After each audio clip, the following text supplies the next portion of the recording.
Three stories today, really. Delta, China, and a lot of peak everything stories sort of floating around. Let me show you what I'm talking about. Take a look at the sectors today. And obviously, the consumer discretionary retail week on Home Depot, Lowe's, Gap's also down. So the clothing stores are down. Banks a little weak. Tech's flattish, and you see defensive basically here. Healthcare, consumer staples doing well. Kroger, Clorox, the usual suspects there. What about peak everything? You can see it. People are passing around the numbers for the retail sales numbers, showing how confusing everything is on retail sales. So clothing, for example, this is month over month, down 2.6. Sporting goods down. Department stores weak. What happened to the rebound here? Internet sales down.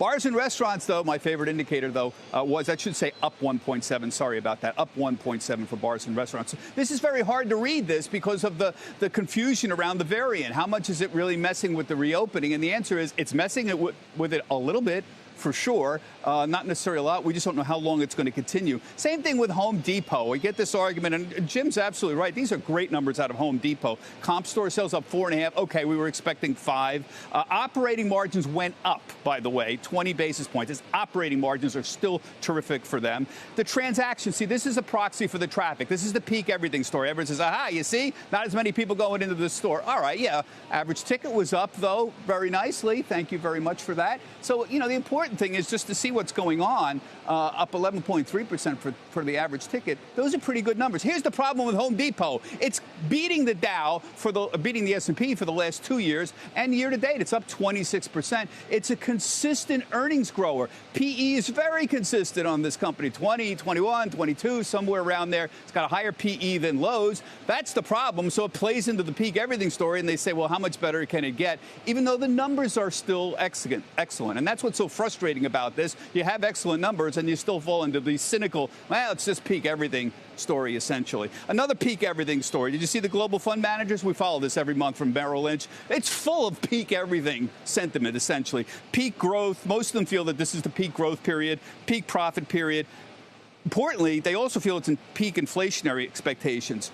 65% of those surveyed said inflation is indeed going to be transitory, and 84% did say they felt there was going to be tapering before the year end. So a mixed bag, but again, playing into the peak everything story. The China stock story, I think, is a very important one because you're getting a double-barreled shot here from both regulators on both sides. You heard about the China regulators drafting guidelines to prevent the internet companies from engaging in anti-competitive practices. But of course, Gensler's broadside, which he released late yesterday in a video, Gary Gensler, the SEC, specifically saying, let me just make everybody aware, and we all are aware of this, that you actually don't own a Chinese company, that when you buy a Chinese IPO here in the United States, you're actually owning a shell company, more likely in the Cayman Islands. And that's a quote from Gary Gensler.